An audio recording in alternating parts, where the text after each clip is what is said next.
باتیں انہوں نے بیان تو کر دیا. ہم لوگ تو کوئی خطیب تو ہے نہیں, کچھ مل دیں گے. اور بہت ہی بہتر انداز سے پروگرام ہو رہا ہے. اور مرحوم و مغفور جناب صوفی صافی ایوب خان کو اللہ جنت عطا فرمائے. نہایت ہی نیک پارسا انسان تھے, اور مجھ سے بے پناہ محبت کرتے تھے, اور کافی ان سے ہمارے تعلقات رہے ہیں. حضرت انہوں نے مجھ سے کچھ خراد وغیرہ کی سندیں حاصل کی تھی, اور بے پناہ درود پاک پڑھتے تھے. اب بہت زبردست محب اہل بیت تھے. اللہ تعالیٰ ان کو سلامت رکھے اور قبر میں کشادگی عطا فرمائے, اور ہر عذاب و ہر مشکلات سے محفوظ رکھے. کل نفس ذائقۃ الموت, ہر نفس کو موت کا مزہ چکھنا ہے. ہر نفس کو موت کا مزہ چکھنا ہے. قرآن کہتا ہے کہ چکھنا ہے, کھانا نہیں ہے. قرآن بولتا ہے کہ چکھنا ہے. کس کو چکھنا ہے؟ آنکھ کو, ناک کو, دل کو, گردہ کو, پھیپڑا کو, ہاتھ کو, پیر کو. کس کو چکھنا ہے؟ نفس کو چکھنا. نفس, ہاں نفس کو چکھنا ہے. اب چکھنے کا مطلب سمجھتے ہیں آپ لوگ؟ ایک عورت 22 بوٹی یا 12 روٹی لے کر بیٹھ جائے, بہن کیا کر رہی ہے؟ میں چکھ رہی ہوں. اچھا, اس کو چکھنا بولتے؟ یہ تو پورا کھانا ہے. پھر چکھنا کیا ہے؟ چکھنا کیا ہے کہ وہ اس پورے بھگونے سے تھوڑا سا 2-3 قطرہ ہاتھ پہ رکھ کر اور اسی زبان سے ٹچ کرو تو پتہ چلے کہ نمک کی زیادتی اور اس کی کمی کا احساس ہو جائے, تو اس کو بولتے چکھنا. تو چکھنا کا مطلب آپ لوگ سمجھ گئے؟ ارے بولو, سمجھا کہ نہیں سمجھا آپ لوگ؟ جی. تو چکھنے کا مطلب یہ ہوتا ہے کہ بس یوں چکھ لو. موت کا مطلب کہیں یہ نہیں ہے فنا ہو گیا, مٹ گیا, ختم ہو گیا, وجود ختم, ایسا نہیں ہے.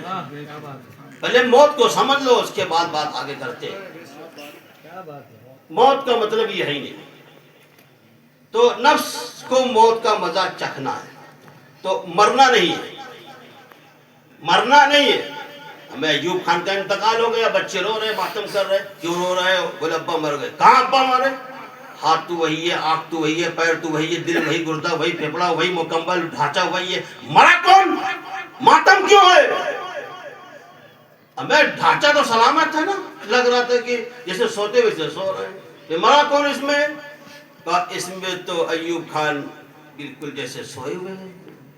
پھر وہ جو روح گئی, کیا وہ مر گئی؟ چلو پتہ لگاتے روح کہاں گئی. اب اس کے بارے میں ہمارے علماء مشائخ اور جو شریعت نے جو بتایا ہے کہ جو موت انتقال کے بعد جو روح منتقل ہوتی ہے, جاتی ہے. اب کفاروں کی الگ ہوتی ہے, مومن کی روح اپنے اپنے مقام کے مطابق رہتی ہے. کہ اگر صاحب مقام ہے تو زمزم شریف پہ, کعبۃ اللہ میں, بیت اللہ میں, اور روضہ رسول کے پاس. تو جس طرح سے مرتبہ ہو, ورنہ کہیں بھی ہے. ہمیں مومن کی روح ہو یا کافر کی روح ہو, کوئی نہیں مرتی ہے, سب زندہ رہتی ہے. جہاں رہے گی زندہ رہے گی. بس اتنی سی بات ہے کہ جو مومن کی روح ہے وہ چین سے رہتی ہے, کافر کی روح پرابلم میں رہتی ہے. نکلتی کیسے؟ تو اس کے بارے میں ہمارے علماء فرماتے ہیں کہ جیسے آٹے میں وہ بال کو لپیٹ دو, کھینچو تو بہت آسانی سے وہ بال نکل جائے گا آٹے سے. ہاں, بس اسی طرح سے مومن کی روح نکالی جاتی ہے.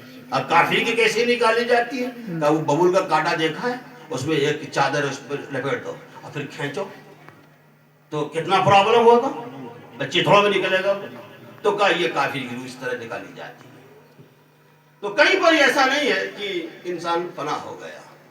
تو انتقال کا مطلب ہوتا ہے ایک جگہ سے دوسری جگہ منتقل ہونا. ہمیں ایوب خان پہلے رہتے تھے ککرا میں, پھر وہاں سے انتقال کر گئے آگے گولا میں, تو کہتے ہیں انتقال مکانی. تو اس کو بولتے ہیں انتقال مکانی. اب ککرا سے پہلے ایوب خان کہاں تھے؟ وہ ککرا سے پہلے اماں کے پیٹ میں تھے. اماں کے پیٹ سے پہلے کہاں تھے؟ کہ وہ پہلے عالم اس سے پہلے عالم ارواح میں تھے، اچھا عالم ارواح میں تھے، وہیں پر اللہ نے سب لوگوں کو پیدا کیا، سب لوگ عالم ارواح میں تھے.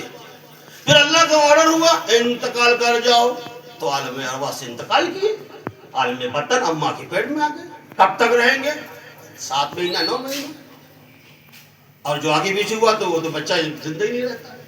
وہ زید بادشاہ کے بارے میں ہم نے پڑھا تھا، وہ قریب 2 سال اماں کے پیٹ میں تھا، تو اس کے اماں کے پیٹ پھاڑ کے نکالا گیا. تو بہرحال اب اس سے زیادہ ہم نے سنیں گے. تو عالم بطن میں کب تک رہنا ہے؟ اللہ کا آرڈر ہوا انتقال کر جاؤ. تو عالم ارواح میں تھے، وہاں سے انتقال کیا. عالم بطن میں اماں کے پیٹ میں اللہ کا آرڈر ہوا انتقال کر جاؤ، تو وہاں سے انتقال کر گئے. پھر اللہ کا آرڈر ہوا دنیا میں آؤ، دنیا میں آ گئے. اب اللہ کا آرڈر ہوا دنیا سے انتقال کر جاؤ، تو کہاں گئے؟ عالم برزخ. یہ عالم برزخ کیا ہے؟ یہ عالم برزخ ہے کیا؟ اب شیر نے پھاڑ ڈالا، چبا ڈالا.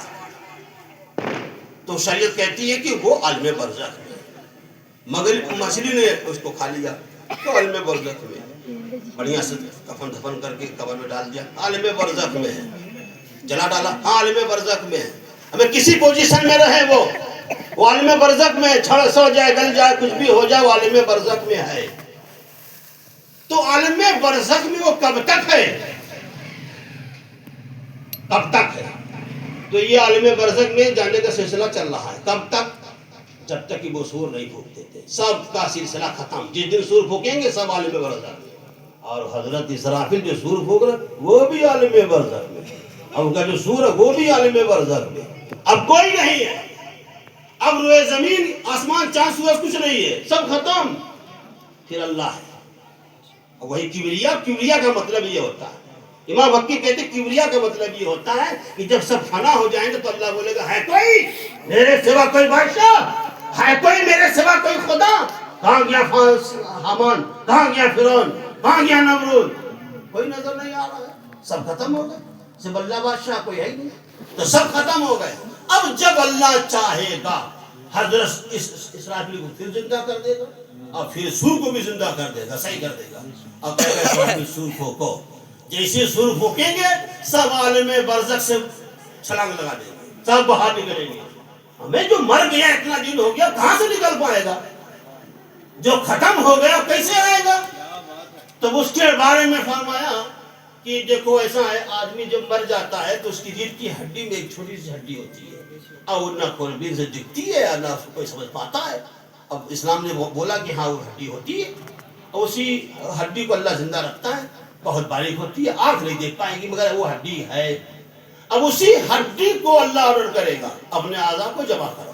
مطلب تیرا ہاتھ کہاں، تیرا پیر کہاں، تیرا ڈھانچہ کہاں، دل کہاں، گردہ کہاں، پھیپھڑا کہاں، تیرا سب آئٹم کہاں ہے، لے آ سب. تو اللہ کے آرڈر سے وہ سب جمع ہو جائے گا. ایسا نہیں کہ انسان کے گلے میں ہاتھی کا سر آ جائے.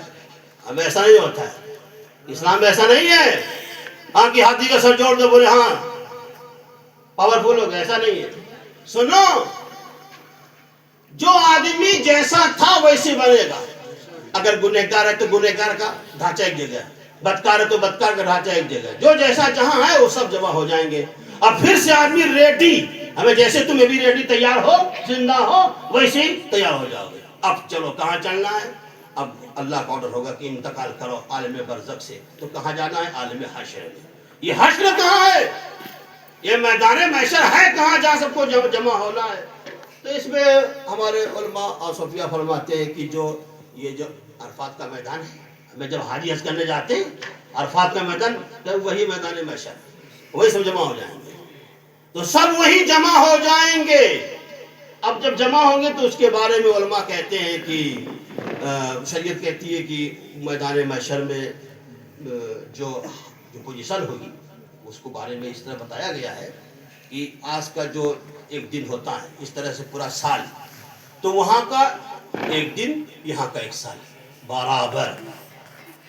سورج سر پر سوار ہو جائے گا، پانی پسینہ نکلتا رہے گا، اتنا پسینہ نکلے گا کہ وہ جو پیر ہے وہ ڈوبا ہوگا. کسی کا ٹکنا تک، کسی کا گھٹنا تک، کسی کا ناک، کسی کا کندھا تک، کسی کا کوئی تو اندر تیرتا ہی رہے گا. مطلب بہت حالت خراب ہوگی. تو کیا یہ پوزیشن سب کی ہوگی؟ نہیں، ایسا نہیں ہے، سب کی نہیں ہوگی. یہ بدکار گنہگاروں کی پوزیشن ہوگی. اور جو بڑھیا بڑھیا لوگ اچھے لوگ ہیں، پرہیزگار متقی لوگ ہیں، تو ان کو تو اتنی بدبو نہیں آئے گی. مطلب وہ راحت میں رہیں گے. اور جو بالکل قطعی پرہیزگار متقی ہیں، اللہ کے محبوب بندے ہیں، جیسے عام مومنین اللہ کے محبوب بندے، جو مومن اللہ کا محبوب ہے، تو کہا اس کے لیے تو یہ دقت نہیں آئے گی. بس اس کو لگے گا ہنگامہ دقت پریشانیاں ہیں. کہا اس سے زیادہ کوئی مقام والا ولی اللہ ہوتا. کہ ولیوں میں کوالٹی الگ الگ ہے. کسی کو ایسا لگے گا کہ 1 سال میں میدان محشر کا تماشا ختم ہو گیا، کسی کو لگے گا 6 مہینے میں تو گزرا، کسی کو لگے گا نہیں بھائی ابھی 3 مہینے میں ختم ہو گیا. مگر اولیاء میں کچھ ایسے اولیاء اللہ ہیں جن کو لگے گا 1 ہی ہفتے میں سب کام تمام ہو گیا. اور جو انبیاء کرام ہیں، جو صاحب سب سے بڑے انبیاء ہیں، جو نبی بھی رسول بھی ہیں، حضرت ابراہیم، حضرت اسماعیل، حضرت اسحاق، نبی بھی رسول بھی ہیں، ایسے انبیاء کے تعلق سے کیا فرمایا گیا؟ ان کے بارے میں تو یہ کہا گیا کہ جیسے آگ یوں پلکتی، ایسے آگ بند کی کھول دیا، دیکھا جلسہ تو وہی کھڑا ہے، سب یہیں بیٹھے. تو وہی اسی حال یہی پوزیشن میدان محشر میں ان کے تعلق سے فرمایا گیا. تو کیا آپ لوگوں نے میدان محشر کو سمجھ لیا؟ ارے بولو سمجھ لیا میدان محشر؟ تو اب اگر چاہتے ہو کہ میدان محشر میں راحت ملے، چین ملے، وہاں پریشانی نہ ہو، پرابلم نہ ہو، تو جو انبیاء اولیاء کا راستہ ہے اس کو اپناؤ. اب برائی سے بچو، اپنے باڈی کو حرام کھانے سے بچاؤ، اپنے باڈی کو جھوٹ بولنے سے بچاؤ. ہمیں کچھ جامن بکنے آیا، پنجا مارا، منہ میں بھر لیا، بھائی کتنے پاؤ دیا؟ اگر گنوار کہہ کے جو تو نے اٹھایا منہ میں بھرا، یہ حلال حرام تجھے کچھ تمیز ہے کہ نہیں؟ تجھے اس کی تمیز نہیں ہے. بکرا پالا ہے، چھوڑ دیا کسی کے کھیت میں گھس جائے، جو مرضی وہ کھائے، کون میرا کیا کر لے گا؟ تو ایسا تو کر لو گے، مگر پرابلم میں پھنس جاؤ گے، بہت بڑے پرابلم میں پھنس جاؤ گے. میدان محشر کا جو منظر ہے، ہم قبرستان جاتے ہیں، مردوں کو دفنا کے آتے ہیں، جلسہ کر سنتے ہیں، مگر اس کا احساس ہم کو ہوتا نہیں کہ ہم کو بھی ڈر لگے میدان محشر سے، ہم بھی اس کی تیاری کریں. یہ حوصلہ ہم کو ملتا ہی نہیں. کیوں؟ وجہ بتاؤں. ہمیں اگر پنجا مار مار کے حلال و حرام کی تمیز نہ کی اور کھاتے چلے گئے، تو جو باڈی ہماری ڈیولپ ہو رہی ہے، یہ پرابلم میں ہے. نہیں سمجھا آپ نے؟ 1 ڈرم پانی میں 1 قطرہ پیشاب ڈالو، تو بتاؤ پانی پاک کی ناپاک؟ بولو پانی پاک کی ناپاک ہے؟ اچھا چلو اس کو تھوڑا سا پی لو، پیو گے؟ نہیں بولے نہیں پیئیں گے. چلو منہ دھو لو بھائی، نہیں دھوئیں گے. ہاتھ دھو لے؟ بولے نہیں. پیر دھو لے؟ نہیں. برتن دھو لے؟ نہیں. چلے گا نہیں، اس کو پھینکو، ہم بالکل اس کو پسند نہیں کرتے. کیوں؟ اتنی بات تیرے سمجھ میں آتی ہے کہ 1 قطرہ پیشاب اتنے بڑے ڈرم میں چلا گیا تو پانی ناپاک، اس کو یوز نہیں کرتے ہم. اتنے بڑے باڈی میں اگر 2-4 لقمہ چلا گیا حرام والا، تو بتا تیری باڈی پاک ہے کہ ناپاک؟ باڈی کیسی ہے؟ تو تمیز کیوں نہیں کرتا؟ غور کیوں نہیں کرتا؟ میدان محشر کے بارے میں صرف سنتا ہے، عمل نہیں کرتا. مسجد میں پہنچا نماز پڑھنے، اللہ اکبر الحمدللہ، دیکھو بیگم نے کام بولو تو بھول گیا، بہت سارا کام ہے باقی، السلام علیکم ورحمۃ اللہ، السلام علیکم، نماز ہو گئی. کیوں دل نہیں لگ رہا آپ کا؟ پرابلم کیا ہے؟ آپ کا دل مسجد میں لگتا کیوں نہیں؟ کیونکہ آپ نے حرام و حرام کی تمیز کو کھو دیا ہے. آپ نے بڑوں کی تعظیم، آپ بڑے کی تعظیم کیوں نہیں کرتے؟ کیونکہ آپ کو اس کی جو حیثیت تھی اور جو اس کی شناخت تھی، جو شناخت والا جو پاور تھا، وہ لقمہ حلال سے تھا، اور اس کے حلال سے تھا، وہ پاور ہی آپ نے کھو دیا.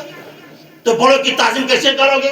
علماء کی برائی کرو گے، مسجد کی اماموں کی توہین کرو گے، علماء کی توہین کرو گے، اسلام سے دور بھاگو گے، مذاق اڑاؤ گے، تنہائی میں بیٹھو گے تو گندی گندی چیزیں ٹی ویاں دیکھو گے، اس طرح سے حرکت کرتے رہو گے.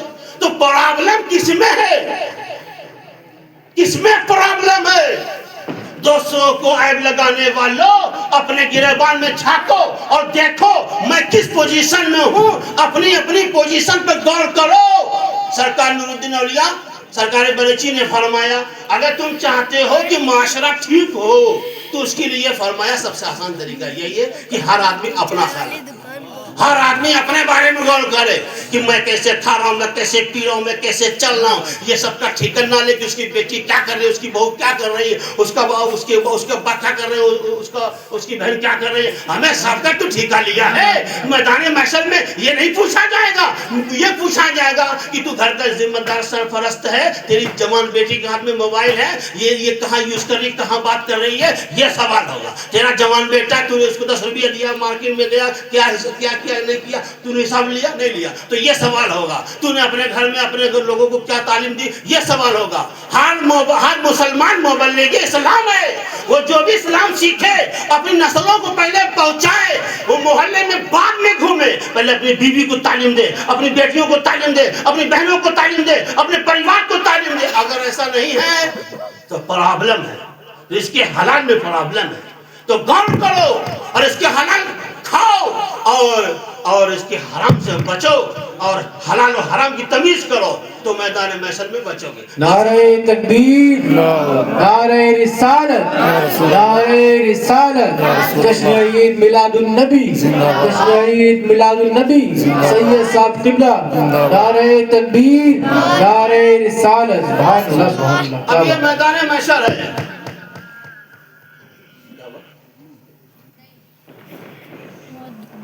اب یہ میدان محشر ہے, ذرا اس کو سمجھنا پھر بات ختم کر دیتے ہیں. اب یہ میدان محشر ہے. اب یہاں پر سوال جواب ہوگا. اب عرب اس میں بحث کیا تو بہت لمبی بحث ہو جائے گی. ہاں, مگر یہ اللہ تعالیٰ اپنی رحمت, اللہ تبارک تعالیٰ یہ دیکھتا ہے کہ میرا بندہ کیسے بخشا جائے گا. رحمت اللہ کہے گا یہ بندہ بہت بڑا گنہگار پاک ہے, فرشتوں نافرمانی کی ہے, لے جاؤ جہنم میں. تو جیسے سنے گا بھاگے گا جہنم کی طرف. اللہ کہے گا یہ دیکھو, یہ تو جہنم کی طرف بھاگ رہا ہے, جب شوق سے بھاگ رہا ہے. بلاؤ اس کو. تو کیوں بھاگ رہا, سب تو جہنم سے ڈر رہے ہیں. یہ آخری پوزیشن بتا رہے ہیں آپ کو. تو کیا سب تو ڈر رہے, تو بھاگ کیوں رہا. کہ مولا کبھی تیری بات سنی نہیں دنیا میں, کم سے کم آج ہی تو سن لوں, آج ہی تیری بات سن لوں, اور بس یہ رحمت ایک بہانہ تلاش کر لی. مولا فرمائے گا مجھ سے ڈر رہا ہے, اس کو بخش دو, معاف کر. کیا بات ہے. تو اللہ کی رحمت بہانہ تلاش کرتی ہے یہ کہ آدمی کو توبہ کرتے رہنی چاہیے. تو ہم مرے تب عالم برزخ, عالم ارواح سے چلے, عالم وطن میں آئے, عالم وطن سے چلے, عالم فانی میں آئے, عالم فانی سے چلے, عالم حشر میں گئے, عالم برزخ میں گئے, عالم برزخ سے چلے, عالم حشر میں آئے. اب عالم حشر میں حساب کتاب ہوگا, کون جنتی کون جہنمی, کون جنتی کون جہنمی. تو فیصلہ ہو جائے گا. تو جنتی جنت, جہنمی جہنم. اللہ تعالیٰ جنت جہنم کے بیچ میں مینڈک لائے گا. ہمیں مینڈک دیکھا تم نے, برسات میں خوب کود کرتے ہیں مینڈک, ہاں وہی لائے گا, اسی کی شکل میں وہ موت ہو. تو اللہ اس کو ذبح کر دے گا, کہے گا دیکھو جنتیوں اور جہنمیوں, آج سے موت ہے ہی نہیں, یعنی اب انتقال ختم, اب یہی دائمی زندگی ہے. جو جنتی ہیں وہ جنت میں, جو جہنمی ہیں وہ جہنم میں پرماننٹ ہمیشہ. یہ رہو گے, اب فیصلہ ہو گیا. تو ایسا فیصلہ ہونے سے پہلے مصطفیٰ کا سچا غلام بن جاؤ. ایک بار میں نے اپنے ابا حضور سے پوچھا, سرکار نورالدین اولیا خلیفہ مفتی اعظم ہند سے, سرکار یہ بتائیے کہ حضرت, ہاں جی یہ بتائیے میدان محشر میں اللہ کو سب پتہ ہے, کون جنتی ہے کون جہنمی, اللہ کو سب پتہ ہے. تو میرے خیال سے ایسا ہونا چاہیے. تو کہا تیرا کیا خیال ہے. میں نے کہا میرا خیال ایسا ہے کہ اللہ کو ایسا کرنا چاہیے کہ جتنے جنتی ہیں, اتنا لمبا عرصہ گزرے گا میدان محشر میں, یہ سوال یہ جواب سوال سب کیا جواب. جتنے جنتی ہیں ان کو گورا کر دیں, اور جتنے جہنمی ہیں انہیں کالا کر دیں, اور حکم دے دے جتنے گورے جنت میں, جتنے کالے جہنم میں. فیصلہ ہو گیا, کتنا بڑھیا فیصلہ ہو جائے, ہنگامے کی ضرورت ہی نہیں. تو ابا حضور نے فرمایا, سرکار نورالدین اولیا نے, تم بچے نادان, تم کو ابھی پتہ نہیں, بتاتا ہوں. تو سرکار نے کچھ بات بتائی, وہ بتا دیتا ہوں آپ کو. تو سرکار نے فرمایا دیکھو جو میدان محشر ہے اس کا جو قیام ہے وہ ایک حکمت ہے, ایک پروگرام اللہ کا. تم کیا پروگرام پھر کرنا چاہتے ہو؟ نہیں, مجھے بتاؤ کیا پروگرام اللہ کا. تو پروگرام اللہ کا یہ ہے کہ مصطفیٰ جو محبوب خدا ہے, وہ کب پیدا ہوئے, 571 عیسوی میں پیدا ہوئے. 20 اپریل کو. تو اب وہ جو پیدا ہوا جو زمانہ تھا تو اس میں جن جن لوگوں نے مانا وہ صحابہ کہلائے، اور جنہوں نے انکار کیا وہ مکہ کے گنڈے کافر کہلائے. تو قتل غارت کی لڑائی جھگڑا کو ہوا تو یہ بات سب کو پتہ ہے. مگر جو رسول اللہ کے زمانے میں موجود تھے، توجہ کوئی صدیق بنا، کوئی عمر بنا، کوئی فاروق بنا، کوئی علی حیدر بنا، سب مقام پائے. اور ان صاحب مقام کو جس نے دیکھا وہ تابع ہوئے، ان کو دیکھا تابع ماتابعین. پھر اغواص صدیقی کا زمانہ شروع ہوا. مطلب کہ صحابی جو ہوا ہے، توجہ، جو اللہ کے نبی کو دیکھا، تو اب رسول اللہ کا جو مرتبہ ہے ان کے زمانے کو ذرا سمجھو. ایک آدمی ہے، شرابی تھا، زانی تھا، بدکار تھا، گنہگار تھا، اور وہ آیا، یا رسول اللہ میں توبہ کرتا ہوں، اسلام قبول کرتا ہوں. تو اللہ کے نبی نے فرمایا کہ چلو توبہ کر لو. توبہ کروا دیا نا، اسلام قبول کر لیا. اور وہ آدمی جیسے اسلام قبول کیا 1 گھنٹے کے بعد مر گیا. بتاؤ وہ صحابی ہے کہ نہیں؟ ارے بولو وہ صحابی ہے کہ نہیں؟ اللہ کے نبی کو حالت ایمان میں دیکھا اور حالت ایمان میں انتقال کر گیا. تو صحابی کا مطلب یہی ہے کہ جو حالت ایمان میں دیکھے، حالت ایمان میں چلا جائے، وہ صحابی ہے.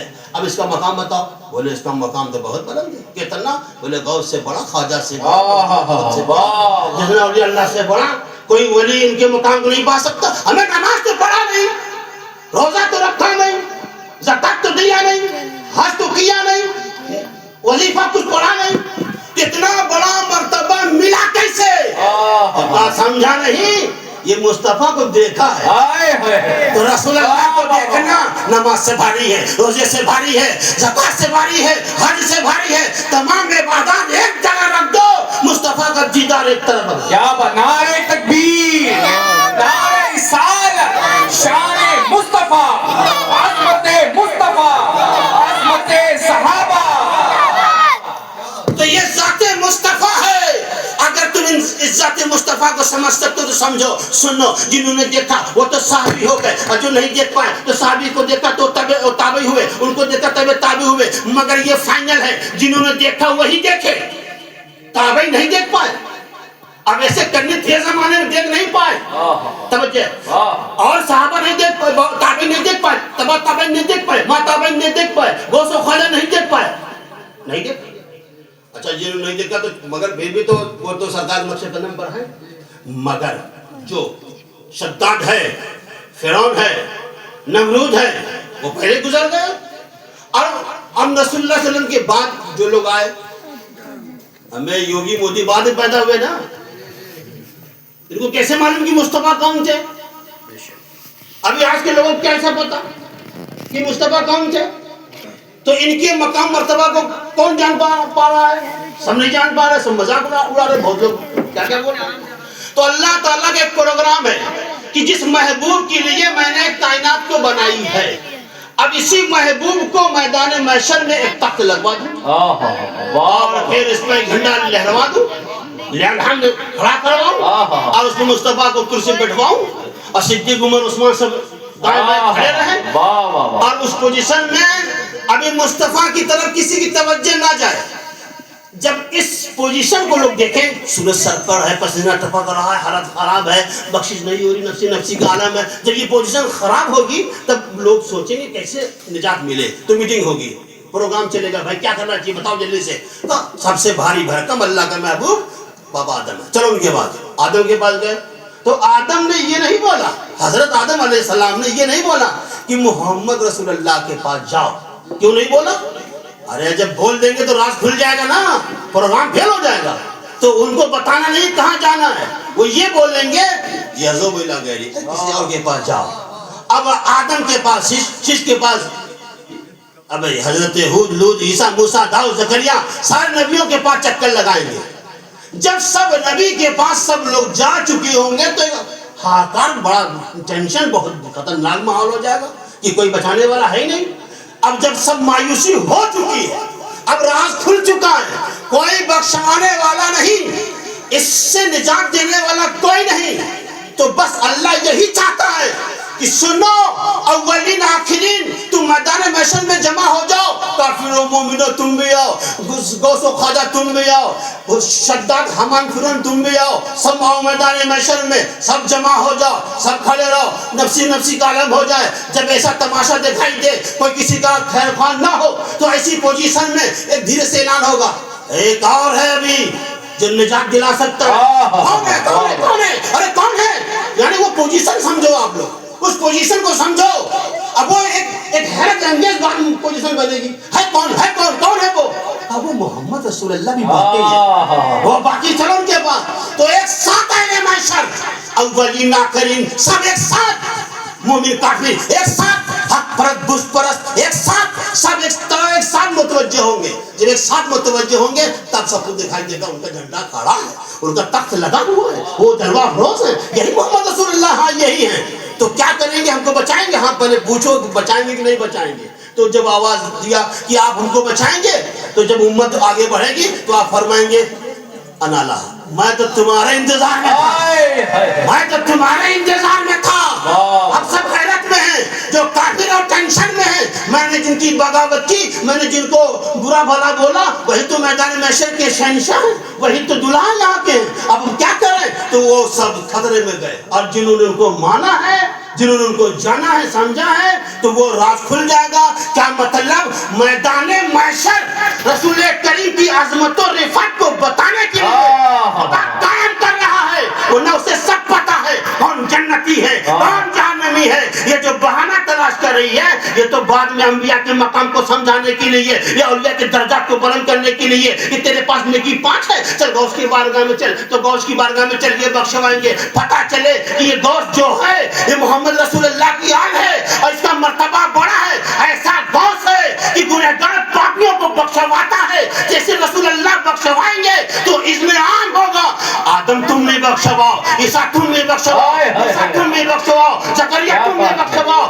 سارے نبی رسول سب بخشوائیں گے، حتیٰ کہ جتنے اولیاء اللہ ہیں، علماء دین ہیں، حفاظ ہیں، تم نے جس کو وضو کے لیے پانی اگر دیا ہے اور تم نے کسی کی خدمت کی ہے، حضرت سید حسین میاں قبلہ کی آپ نے جو عزت کی محبت کی ہے، جو بھی خدمت کی ہے، کرامن کاتبین نوٹ کر رہے ہیں۔ یہ اللہ کا کیمرہ لگا ہوا ہے، یہ اللہ کا کیمرہ لگا ہوا ہے، اور یہ دیکھ رہے ہیں فرشتے تم کیا کر رہے ہو، یہ سب نوٹ کریں گے۔ جتنا اچھا کر جاؤ گے یہی میدان محشر میں کام آنے والا ہے، یہی میدان محشر میں کام آنے والا ہے، یہی میدان